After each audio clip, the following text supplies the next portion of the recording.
Hello everyone and a warm welcome to the 6th episode of the .exe podcast. I'm really happy that you're here with me today again. I hope you had a great New Year's and beautiful 12 days of Christmas.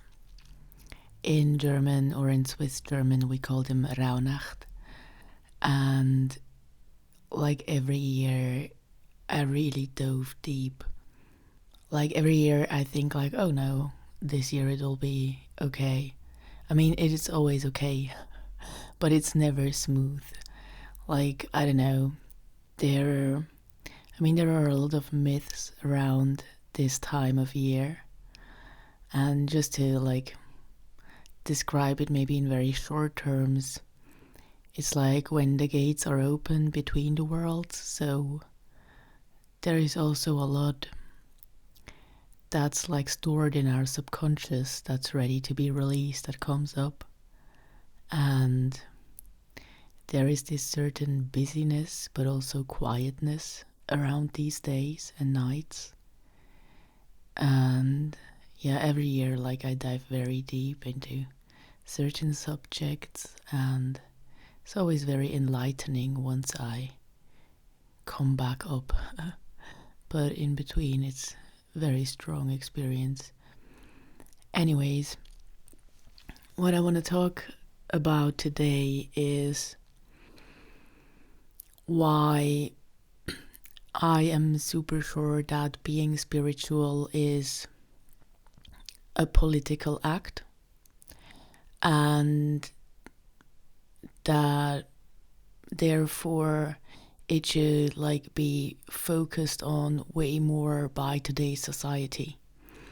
Because every time when I hear people talk about the issues of the world, and I dove into this like in some of the episodes already when I was talking about the war, then like all the time my direct reply would be like, if I could speak that freely, would be like, hey, I know the solution to that.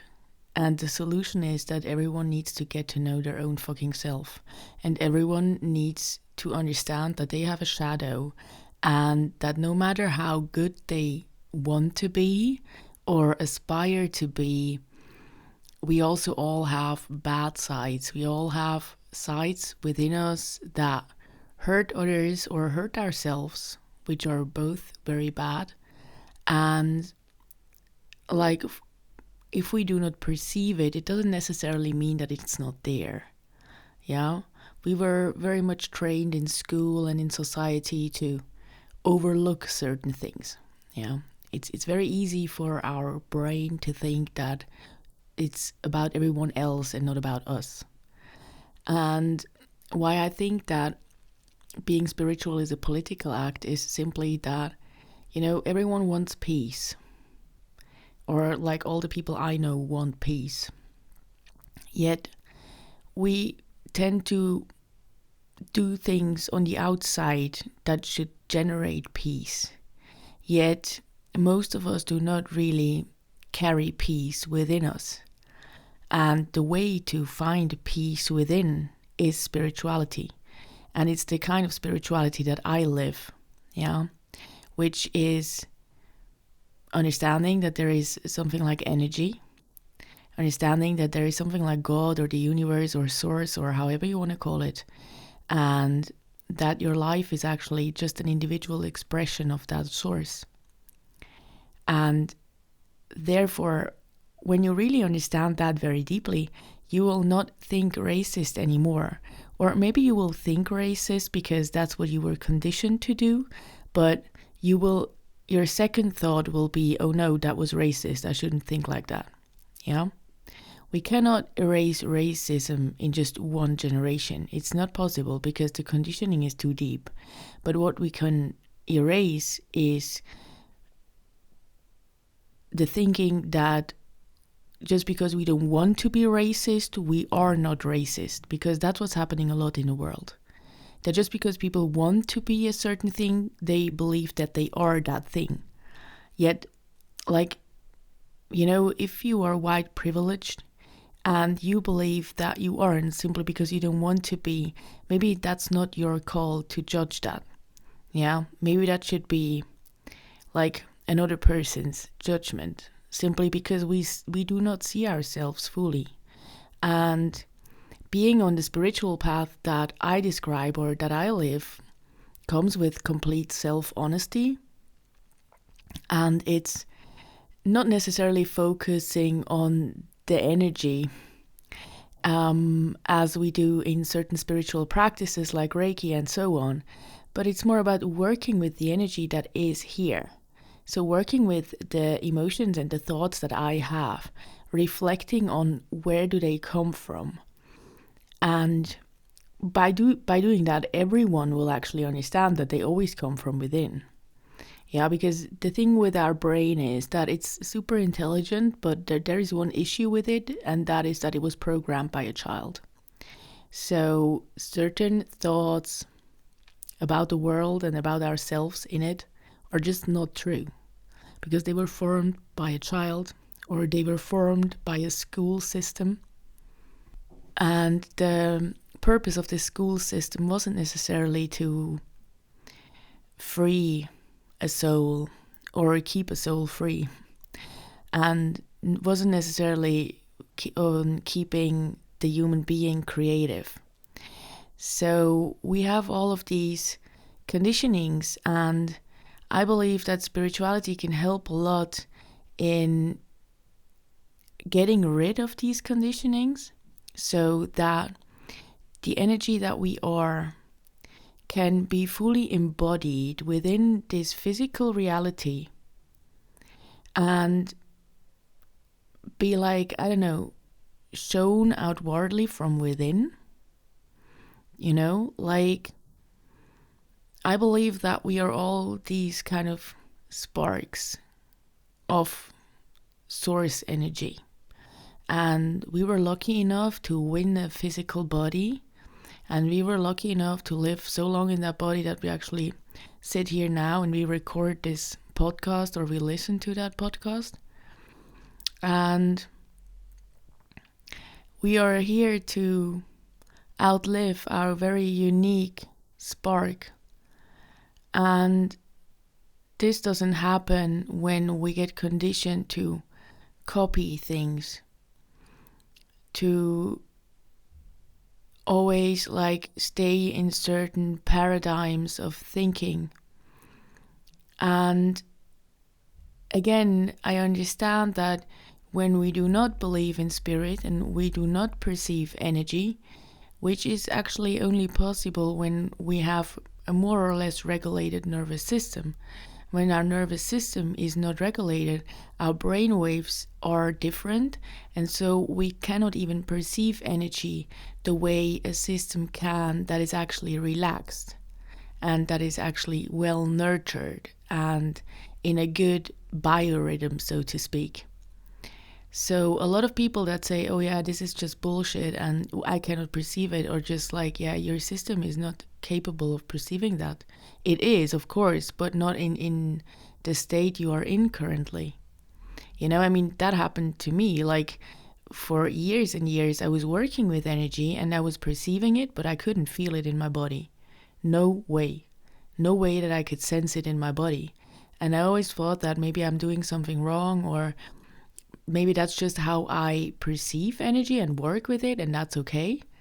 And like, the more I worked with my nervous system and nervous system regulation techniques, the more I understood on how all of these things work, and that there is a certain rhythm within my body, and that this rhythm is unique to my body, just like everybody has its unique rhythm. And the more I pay attention to that rhythm and really pay respect to it, the more I was able to sense energy, like in a very, very physical way. But for that, we need a certain alignment of all the bodies, like the thoughts, the emotions, the visions, and the physical body. And oftentimes in today's society, what I see is that the mind is going into a certain direction, whereas the soul and the body are actually not really wanting to go there. but the mind has this certain condition of that's how I want my life to look like, and that's how I want my life to be like. And more often than not, we actually create this life that we see in our mind, but then we live it and we understand that it just doesn't feel right. And that's because in the end, feeling is a body thing. It's a physical thing. It's a very sensual thing. And yeah, I think that's where a lot of issues in today's society come from. Like also mental illnesses come from not understanding that there are things moving through us and from us and to us that are not perceivable with the eyes alone. And a lot of like the diagnoses we have, they didn't or don't exist in tribes that are more connected to nature. And that's very much also because of the conditioning that we have. Because, the main conditioning that we have in Western society that we really need to work on if we want to change something, because we can continue to go to demonstrations and we can continue to, fight the system, but when we do not do the work inside of us, nothing will really change on the outside, because the outside, that's where I'm my spark and I send my energy outward. So the reality that is outside is a creation of all the energy that all the beings on this planet put outside.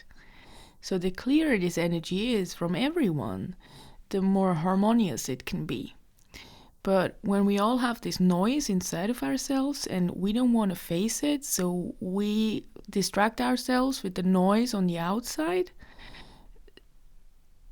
the louder it gets. Yeah? So that's where all this war is coming from, and that's where all this inflation is coming from. Yeah, it's getting louder and louder and louder until we listen. It's like a kid that screams, and it won't stop until we listen. So, but where I was heading with this is the main conditioning that we as a Western society have to let go of. And in my opinion and in my experience, that is that it's wrong the way it is. Yeah, because what I observe in animals, in children, and in people who have never been conditioned a certain way by a system, they still suffer when bad things happen to them, but they just grieve. It's not really a suffering in the way that we in the West do, with our big inflated egos. Yeah, it's not, oh my God, how could this happen to me? Like, there is no story because there is no judgment. So that means when an animal is trapped somewhere, they get hungry and they will do everything to get outside because they have this survival instinct. But they generally do not go into the emotional realm of this is not what should happen right now. And that's exactly where it all starts, yeah? Like, a lot of the issues of today's society are based on the thinking that it should not be what it is right now. Yeah? I mean, that begins with there shouldn't be a war. Yes, I totally agree with you. I'm for peace too. But most of the times when we do not accept that there is this thing happening right now, so many people right now think that this could never happen in their country. And I'm sorry, but it could. Yeah? And the reason we are thinking that is because it's somewhere else. And so there comes the dissociation. It's not where I am, so it can't happen to me. So that means that whoever is involved needs to be guilty. There needs to be a person that is guilty for the fact that this is happening right now. And this is total non-acceptance. This is total denial, yeah? Of, like, because what we should face right now is the fact that there is a war going on. And this war is pretty racist. And it's happening in countries that are considered Western society, more or less. Like Israel, in my opinion, is a Western society. So how exactly, how can we deal with that? How can we accept that this is happening? First and foremost, because by always looking for the one who is guilty, we do not accept where we are. We do not accept what is happening. We try to blame it onto someone, and so we take everything else out of the picture. But that, in my honest opinion, is not really how things work. Because as I said before, everyone has their own energy, and they put it outside, and it flows outside through their bodies. And all of the conditioning, all of the programming, of the religious programming, of the school programming, of political programming, of your own child programming, is in your body. Yeah, your body is like this holy vessel that stores all of these things for you.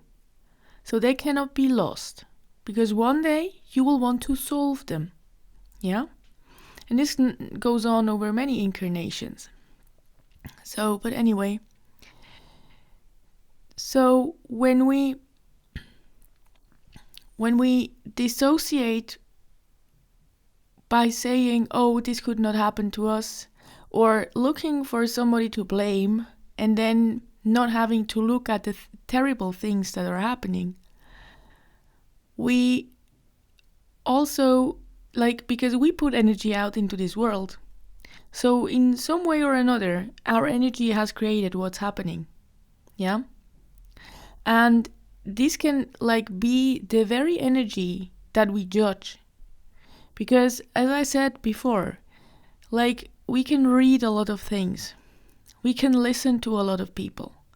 But as long as we are in the situation that happens ourselves, we cannot really understand and grasp what was going on. It's impossible. And even when we are in the situation, it's impossible, because we are not all the people that are within this situation. So judging anything should actually not be what we do, because we are just too limited in what we see. Yeah?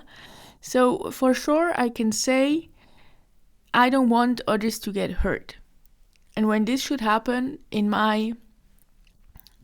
close to me, then I will take care of it. Yeah? That this doesn't happen. Non-violently, hopefully.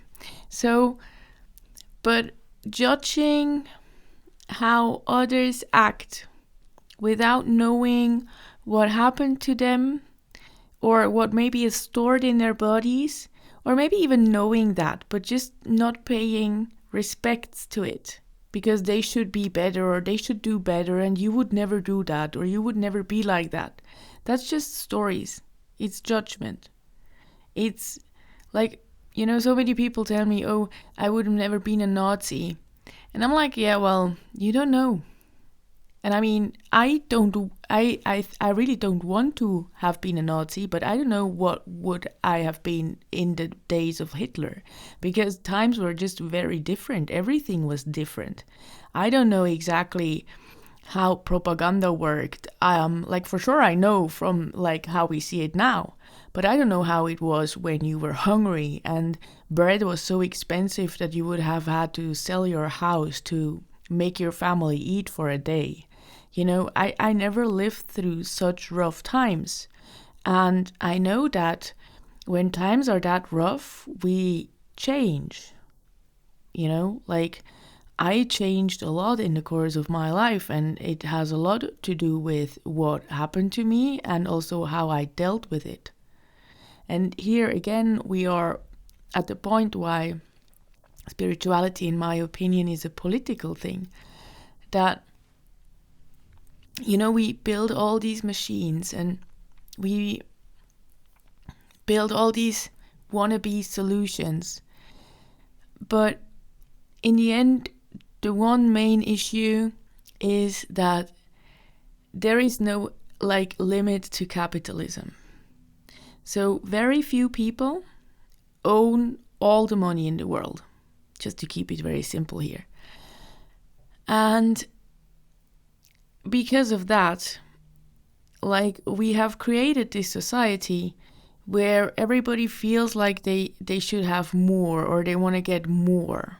Yeah, also a lot of the spiritual scene is about this whole holy abundance. Yeah, and abundance means that you become a millionaire by all the Reiki teaching you do.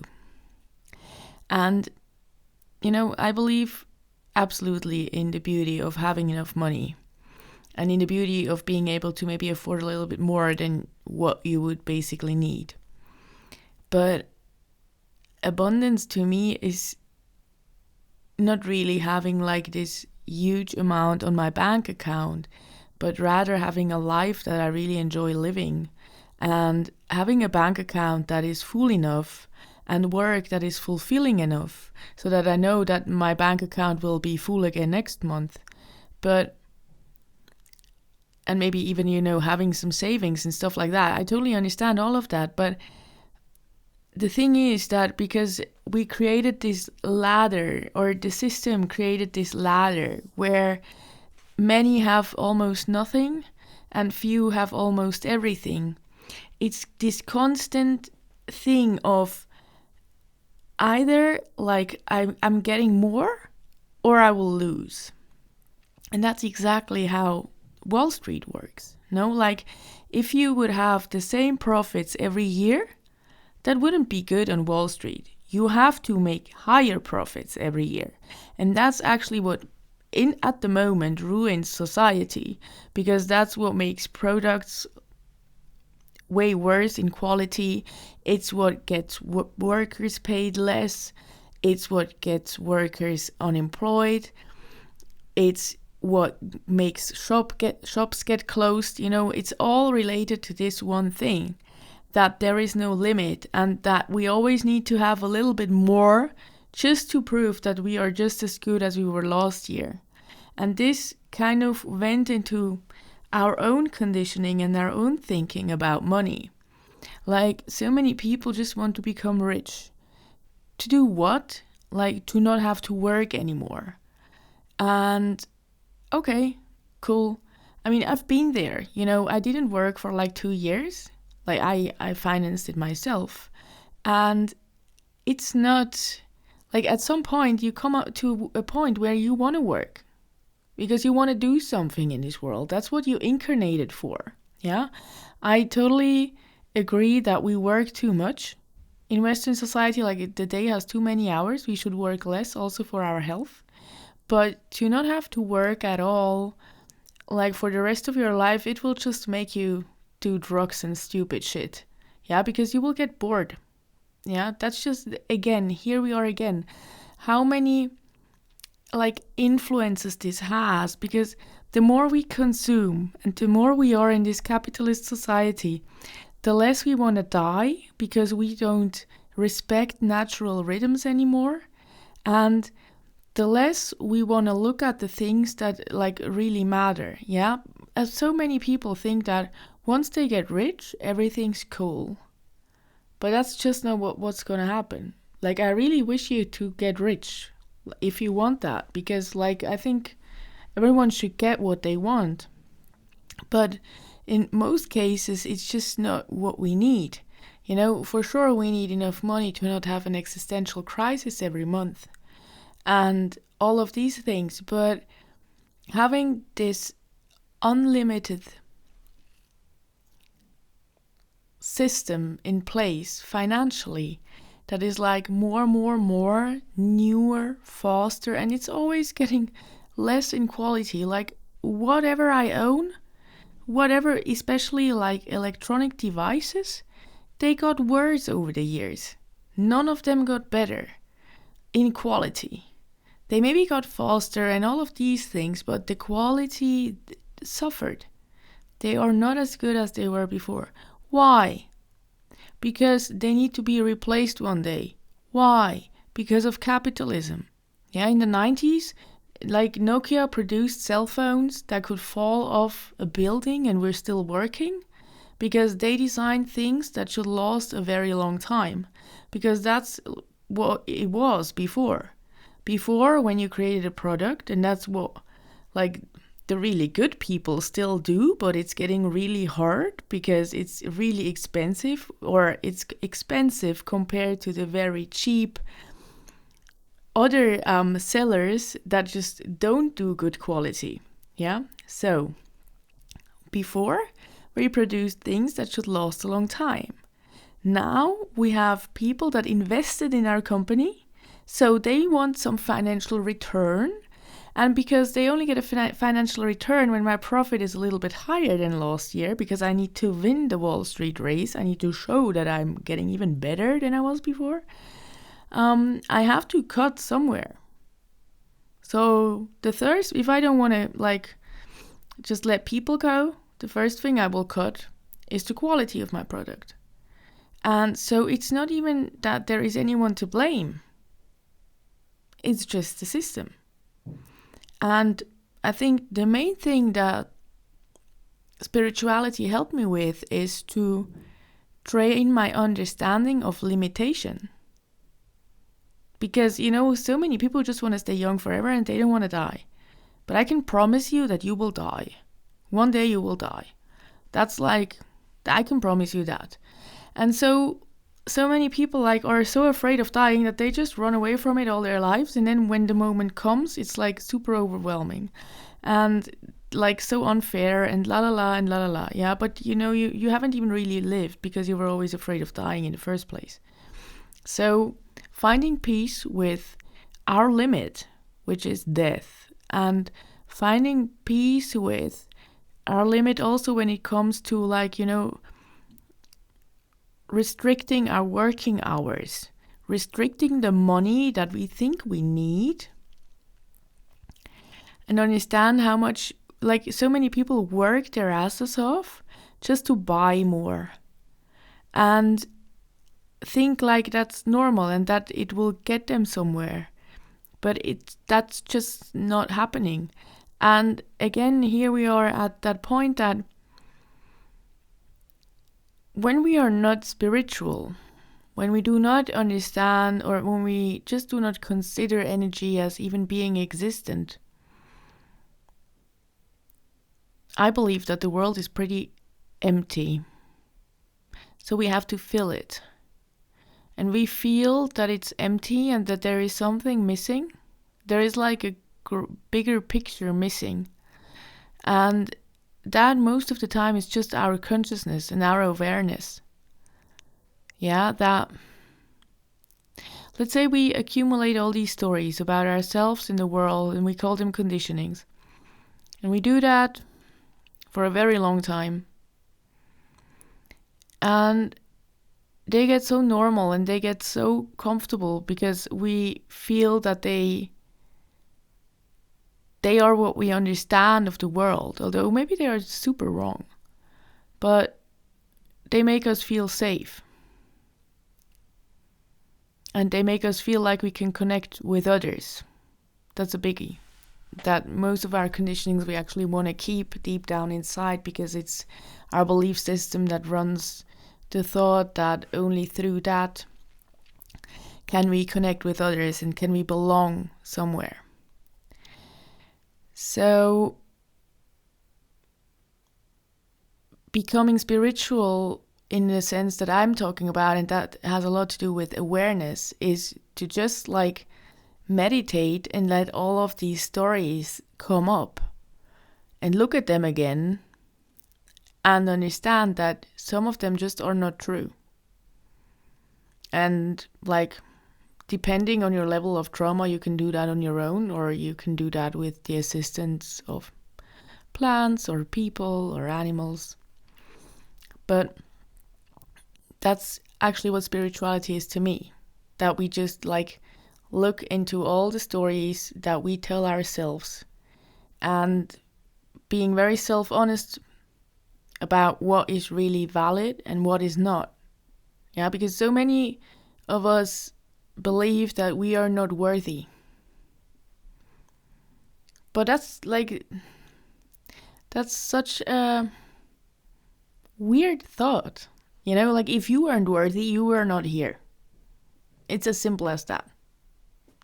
But then it's so simple that it's hard for us to grasp, because there are all these stories that we created as children in our brains that, like, things happened, and most probably they were not even related to us being there, but because we didn't understand why they happened and they hurt us, we came up with the story that we are not worthy. We are not worthy of love, we are not worthy of attention, we are not worthy of money, whatever it is. And it's a childish thought. But because it was there so early, a lot of our, like, how we put the energy out that flows through us goes through this net. And this net is our conditioning. So this net colors everything that we put out. And what we put out comes back. So when it's colored in a certain way, it will come back in the same color, more or less.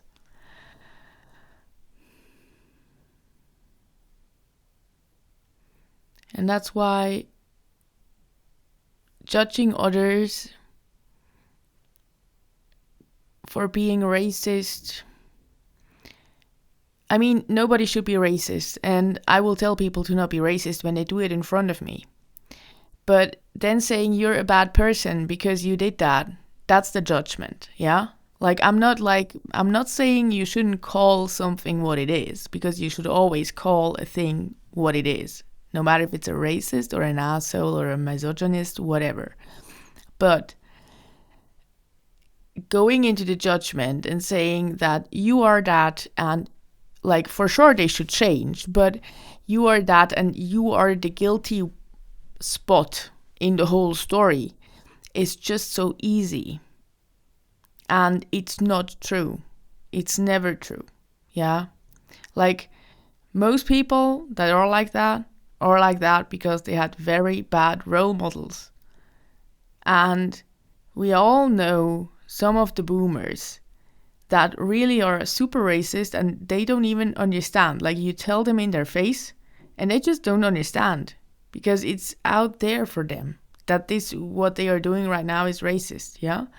So I'm not like protecting the boomers, but what I'm saying is that if you grew up with parents like that, like, I think it's very difficult to not form a thinking like they have. So I truly believe that every generation is getting better, because they see with the older generation what it did, but we have a lot of blind spots, and we have a lot of things that just lurk in our subconscious and we are not aware of it. I know so many people who want to do good to humanity, but then they speak bad of other people all the time, and they gossip, and like, I don't know, I curse a lot. I don't really give a fuck about that, but like, gossip about other people, especially when it's mean, like when it's just exchange of information, I don't care. But when you are judging in a way that, like, you maybe know personal information of someone and you tell that to somebody else who's actually not, like, having been told themselves by that person, and then you, like, make mean comments about that, that's, like, so low, and that's so mean, and a lot of people are not aware of that. But then they judge others for being racist. But what are you then? Like, maybe you are not racist, but you are mean. And you are low. And you actually, like, judge other people by a way that they behave. Just like racists judge other people by the way that they speak or the color of their skin. So you're actually not really better than anyone. Yeah, it's just socially more accepted what you do, but it's not better. And here again, like, I see so many white privileged people talking about spirituality in a way that really makes me angry in a way, because it's all about improving yourself. And I believe that the only thing we really have to improve is to get to peace with everything we are and everything we've been, like really accepting. Like, I don't know, but how many people in Switzerland are accepting the fact that they live in a rich country because so many Jews were killed? How many are really aware of that fact? And how many just like put it under the carpet? And maybe just don't even believe it. Yeah? And that's not the only thing. There are so many things happening. And like, I'm not saying, hey, it's all that simple and it's solvable very easily. But I'm saying that when we accept what we did, and when we accept what maybe our social conditioning in our country is, because that varies from country to country as well. And in Switzerland, I know that it's like stuffing things under the carpet, just pretending that they are not there or that they are not as bad as they were. That's like our thing. And I know that I have that within me as well, like very deeply. And then I know like other conditionings, which I don't really want to talk about too much because I'm part of other nationalities. So I think it's up to them to, like if you live in another country, I think it's up to you to see where the social conditioning is in your country. Yeah, because like also Swiss people are rather racist in their conditioning, like from the beginning, like, and also very superficial. But I think that's everywhere, like the way you dress and things like that. But here it's very strong.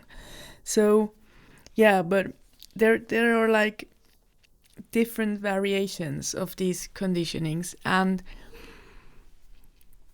the reason why it would be important to get to the root of them and just reflect and meditate and understand that it's the energy that we put out that creates this world, is that it would actually be able to change the world that we create subconsciously all the time.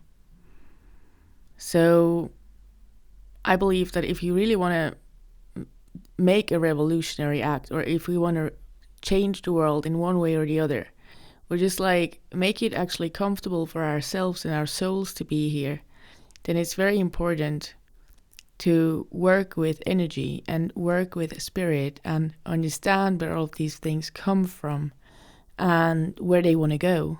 Because, like by accepting, you also allow something to be here, and then it will move on, because nothing stays in place.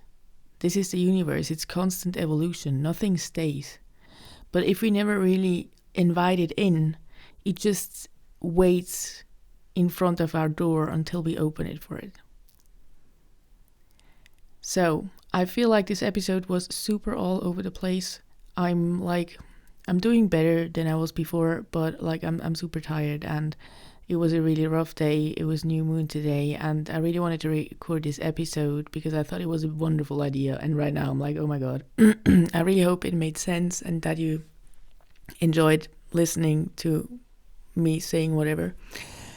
And yeah, I wish you a lovely weekend ahead, and I can't wait to record a hopefully more focused podcast next week. Have a good weekend, and thank you very much for listening. Namaste.